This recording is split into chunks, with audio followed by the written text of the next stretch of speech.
আসসালামু আলাইকুম, আমি হাসি। সবাইকে আমার ব্যস্ত রান্নাঘরে ওয়েলকাম করছি। বন্ধুরা, গরুর মাংস রান্না করব আজকে। অনেকগুলো আছে এখানে, প্রায় 2-2.5 কেজির মতো। শুক্রবার করে আমরা সাধারণত দেখা যায় বাঙালিরা না হয় মুরগি না হয় গরু, মানে মাংসটাই বেশি মনে হয় সম্ভবত পছন্দ করি। তো আজকে এইভাবে আসলাম কারণ গুছিয়ে গাছিয়ে নিতে পারিনি। রান্নার চাপটা বেশি শুক্রবারে, দেখা যাচ্ছে যে একটু কাজেরও চাপ বেশি থাকে আমাদের মেয়েদের। সবার তো শুক্রবারে ছুটি থাকে, কিন্তু আমাদের গৃহিণীদের কি কোনো ছুটি থাকে? আমাদের কোনো ছুটি নেই।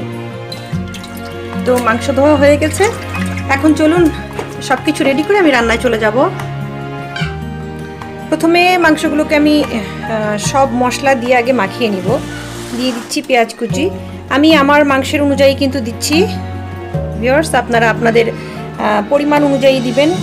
আসলে এখানে 2 কেজির মতো সম্ভবত আছে। আসলে ফ্রিজে রেখেছিলাম তো 2 পলিথিনে, আন্দাজ করে বলতেছি 2 কেজি, একটু বেশিও হতে পারে।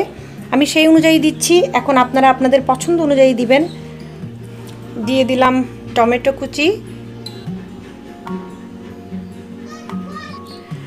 কারণ সবাই তো একরকম না, কেউ হয়তো মাংসে মশলা বেশি খাচ্ছেন, কেউ কম খাচ্ছেন। তো যার যার টেস্ট অনুযায়ী আপনারা দিবেন। এখানে আমি দেখুন হলুদ নিয়ে নিয়েছি 3 টেবিল চামচের মতো, ছোট টেবিল চামচ।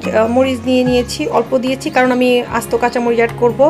এখানে জিরা গুঁড়া, ধনিয়া গুঁড়া আমি একসাথেই দিয়ে দিলাম।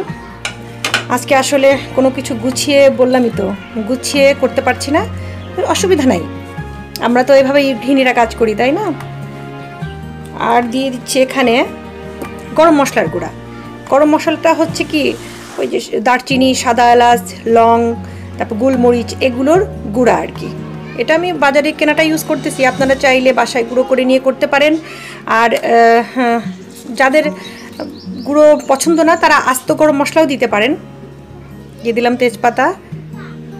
যদিও গরুর মাংসটা খুব একটা হেলদি খাবার না, ডাক্তাররা মানে সবসময় বলে থাকেন এটা অ্যাভয়েড করতে, কিন্তু তারপর মাঝে মধ্যে তো খাওয়াই যায়, তাই না? আমরা বাঙালি, এতটুকু তো চলে আর কি। দিয়ে দিলাম লবণ। আর দিয়ে দিচ্ছি, আজকে আমি সরিষার তেল ইউজ করছি না, আজকে আমি সয়াবিন তেল এবং ঘি ইউজ করব। তো সরিষার তেলের সাথে ঠিক ঘিটা ভালো যায় না দেখে আমি আজকে সয়াবিন তেল দিলাম। আরেকটি কথা, নতুন আলু দেব কিন্তু। এখন শীতের সময় নতুন আলু দিব, কিন্তু নতুন আলু সিদ্ধ হতে সময় লাগে না, ওটা আমি পরে দিব। এখন এগুলোকে আমি মাখিয়ে নিচ্ছি। দিয়ে দিচ্ছি আদা রসুন পেস্ট পরিমাণ মতো, দিয়ে আমি আবার একটু মাখিয়ে নেব। তো চলুন এখন চুলায় বসিয়ে দিই। চুলা জ্বালিয়ে দিয়েছি, বিসমিল্লাহ করে এখন বসিয়ে দিলাম। আর একটু কাঁচামরিচ দিতে হতো, দিয়ে দিলাম। এখন এটাকে ঢাকা দিয়ে দিচ্ছি বলক আসা পর্যন্ত। 10-15 মিনিট পর ফিরলাম। মাংসে দেখুন বলক এসে গেছে, অনেক পানিও উঠেছে। এই পানিতেই মাংস আমরা কষিয়ে ফেলে দিব, আর এক্সট্রা পানির প্রয়োজন নেই। এদিকে আমি আলু কেটে পানির ভেতরে রেখে দিয়েছি, তা না হলে আলুর কালার চেঞ্জ হয়ে যাবে। নতুন আলু এগুলো, আর যেগুলো আলু একটু বড় আমি সেগুলো কেটে নিয়েছি, আর যেগুলো ছোট সেগুলো দেখুন আমি কাটিনি, আস্তই রেখেছি। আমার ছোট ছেলের মাংসের ভেতরে এরকম আস্ত আলু খুব পছন্দ, মাংসের ভেতর থেকে তুলে তুলে নিয়ে ওটাও খায়, আর এমনি খেতেও ভালো লাগে। আর নতুন আলু সিদ্ধ হতে তো টাইম লাগবে না।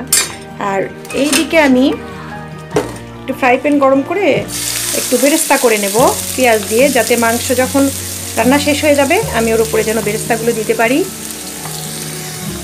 এটা আমি একটু হালকা লাল লাল করে ভেজে নেব, আর মাংসটা আবার ঢেকে দিচ্ছি, সিদ্ধ হওয়া পর্যন্ত আমরা ওয়েট করব। পেঁয়াজ বেরেস্তাটা প্রায় হয়ে এসেছে, এর চেয়ে বেশি কালার করা যাবে না, কারণ পেঁয়াজ বেরেস্তা নামানোর পরে কিন্তু আরেকটু কালার হয়। তো একটু পরে আমি এটা নামিয়ে নিব। নামিয়ে নেওয়ার পর দেখা যাবে রঙটা আরেকটু গাঢ় হয়ে গেছে। বেরেস্তাটা নামিয়ে এক পাশে রেখে দিলাম। এদিকে দেখি আমার মাংসের কি অবস্থা। আবার কিছুক্ষণ পর ফিরলাম।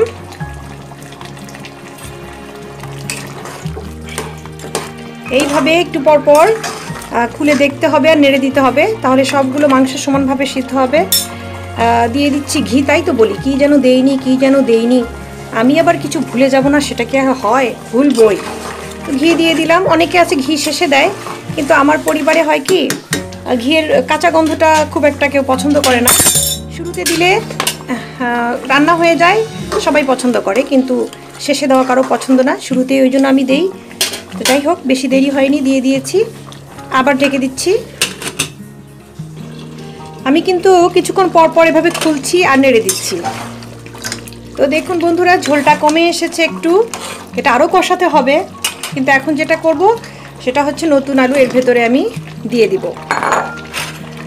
এখন নতুন আলুটা আমরা কষিয়ে নিব, কষিয়ে নিয়ে তারপরে আমরা ঝোল দেব, কিন্তু অবশ্যই সেটা গরম পানি দিয়ে। আমি একপাশে চুলায় গরম পানি বসিয়ে দিয়েছি।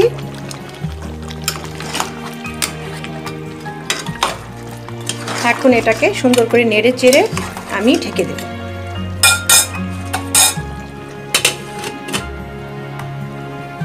কিছুক্ষণ পর আমি আবার একটু নেড়ে দিচ্ছি।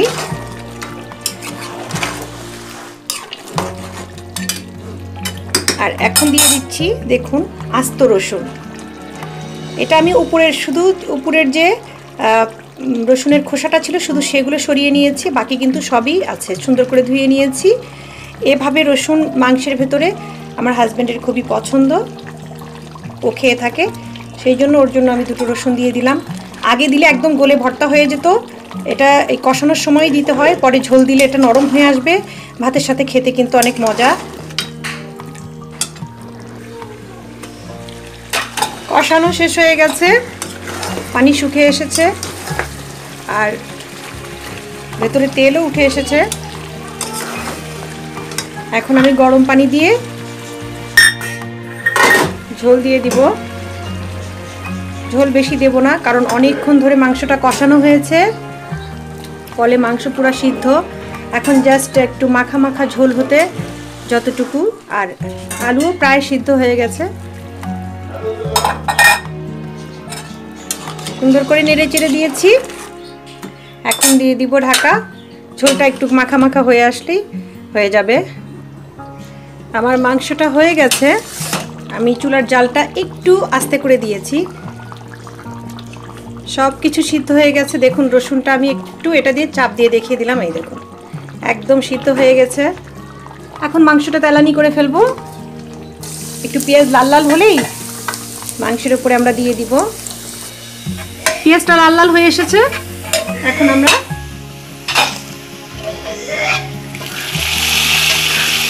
মাংস হয়ে গেছে, দিয়ে দিচ্ছি কয়েকটি আস্ত কাঁচামরিচ আর পেঁয়াজ বেরেস্তা, একটু ভাজা জিরা ছিটিয়ে দিচ্ছি সেন্টের জন্য। ঢেকে দিব, দমে রাখবো মাত্র 5 মিনিট। কিছুক্ষণ আগেই আমি চুলাটা বন্ধ করে দিয়েছি। দেখুন অনেক সুন্দর কালার এসেছে এবং অনেক দেখেই মনে হচ্ছে যে অনেক সুন্দর হয়েছে, ভালো হয়েছে। বাকিটা আপনাদের হাতে, আপনারা ট্রাই করবেন। নর্মাল রান্না সবাই তো পারেন, তারপরও আমি একটু শেয়ার করে দিলাম আর কি। তো ভিডিওটি ভালো লাগলে অবশ্যই একটি লাইক দিবেন, আমার চ্যানেলটি সাবস্ক্রাইব করতে ভুলবেন না, আর আমার নিত্য নতুন ভিডিও পেতে অবশ্যই বেল আইকনটি ক্লিক করবেন।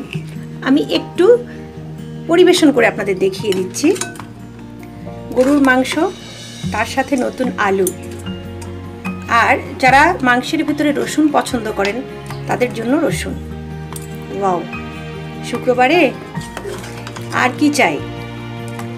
এক প্লেট ভাত খাওয়ার জন্য আমি হাসি। আবার আসবো অন্য কোনো রান্না নিয়ে। ততক্ষণের জন্য আল্লাহ হাফেজ।